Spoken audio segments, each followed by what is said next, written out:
Hey everybody, welcome to another episode of What Would That Sound Like? The show where I take the tips and thoughts of today's top thought leaders and break them down in ways for you to communicate them to your teams, companies, and conferences. I'm Sean Patrick, and today I just finished a book by, let me make sure I get this right, Tavris and Elliot Aronson.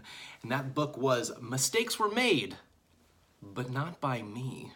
Now, just from the title, I'm sure you already get the feel and the vibe of the book, but it talks about why we justify foolish beliefs, bad decisions, and hurtful acts.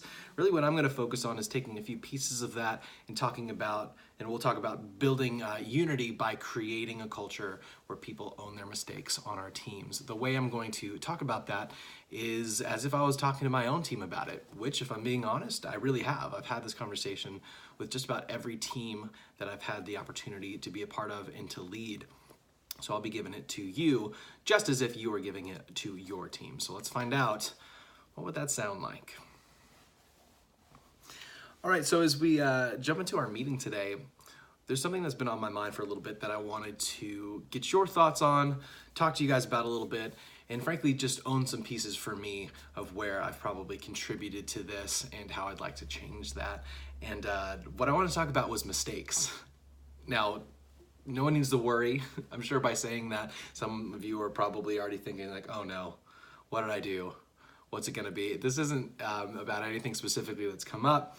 This for me is just wanting to refine our culture and take us to the next level, get us to a place where we're feeling more unified and that we feel like we can own our mistakes, our shortcomings, and our failures.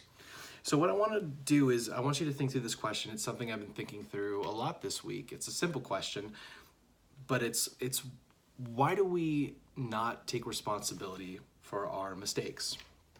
Why do we not take responsibility for our failures, specifically here in the workplace? Well, I think the obvious thing is no one wants to get fired. No one wants to lose their job or get demoted. No one wants to feel shame or like they've let the team down or themselves down or me down. That's the obvious one that I'm sure all of us know and inherently feel. But as I started processing through it more and more, I realized that there's some not so obvious pieces as well.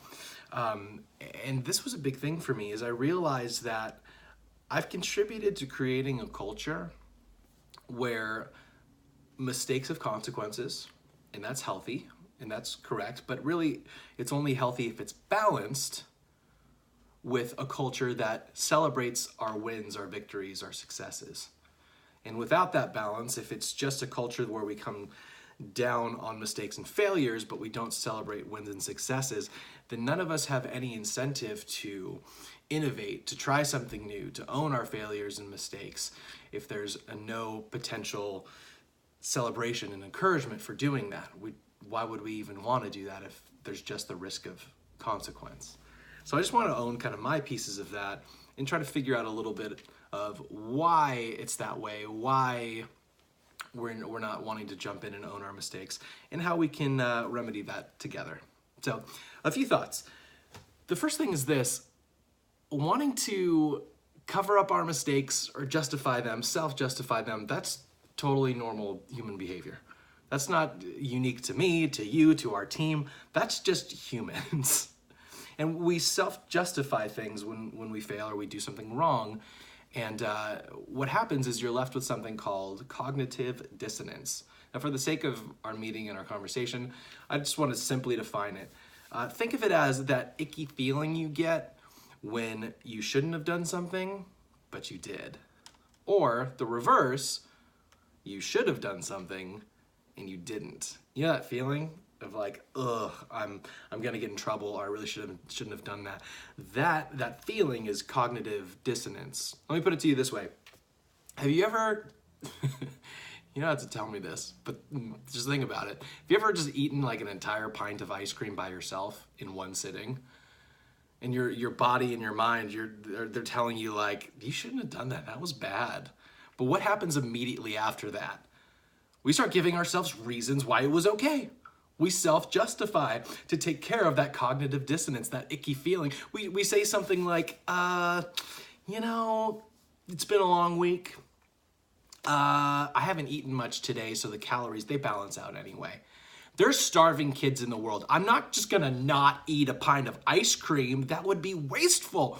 Whatever it is, we self-justify. But the truth is, in our heads, we have these two competing forces of what we should do versus what we did. And that is cognitive dissonance. We all do it, and the reason we do it is it makes us feel better about the decisions that we made or the mistakes that we made, the failures that we made.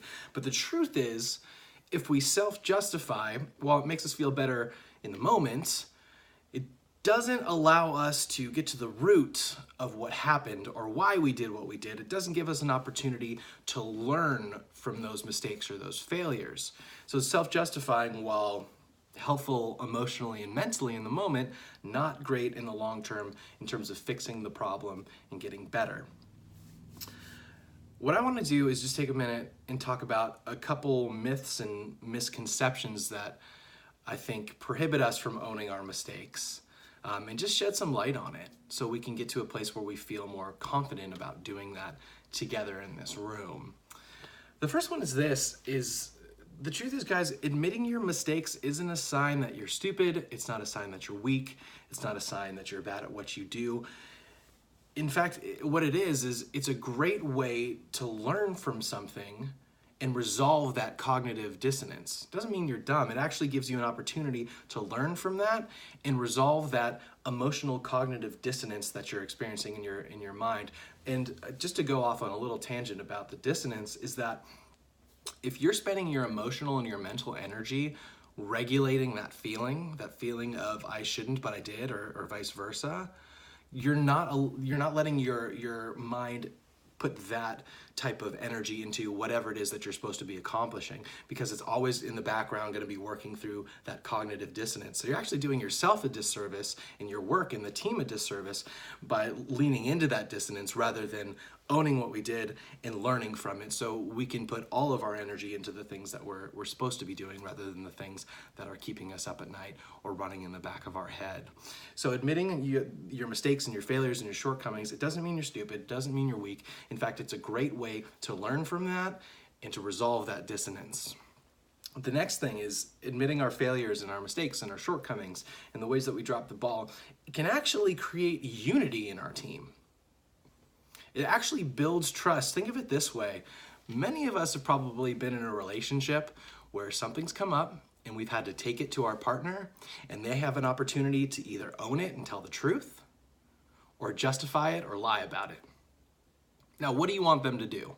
Obviously, you want them to tell the truth. Why? Well, because you want to know what happened, why it happened, but also because if they tell the truth when it's hard in this moment, you'll have confidence that in the future when things come up, since they told the truth in that hard moment, you're gonna have confidence that they're telling the truth now too. They're telling the truth in the future too.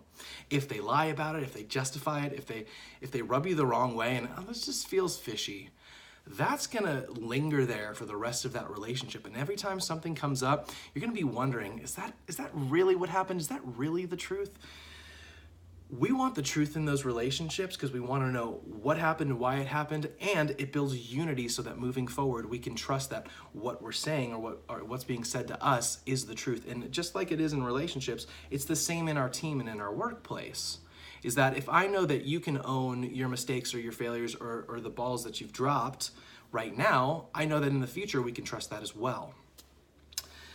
So we want to make sure we lean into that. The last thing is, this is something that I'm really passionate about, I want to be a part of, and I need your help to do, is we really need to create a culture that celebrates achievements, and when we fail, we use them as learning tools to grow.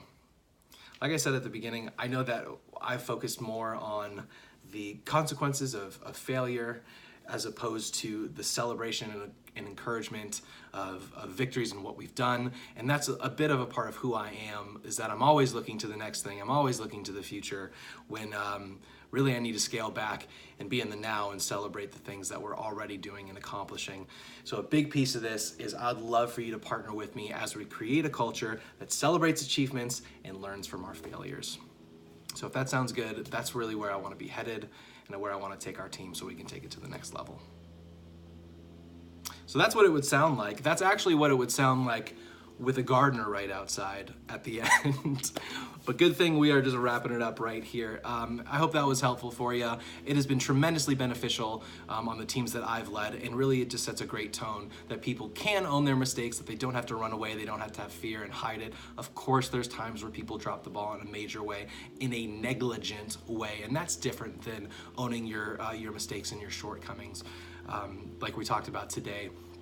But hopefully this will be good for you and for your teams. If you want to get in touch with me, I'd love to get in your network, whether that's on LinkedIn, Instagram, wherever that is. You can find me at Sean Patrick DJ. That's SEAN Patrick DJ. If you want to get in touch with me, my personal email address is very similar to that. SeanPatrickDJ at Gmail, easy for me to say. SEAN Patrick DJ at Gmail. If you've got a keynote or presentation coming up, you're gonna want to look down and click that link to get the free PDF of mine to send to you of the 5 things you need to know before you give that keynote. So I will send that to you absolutely free. So until next time, enjoy your week, enjoy your team, and we'll see you right back here on What Would That Sound Like?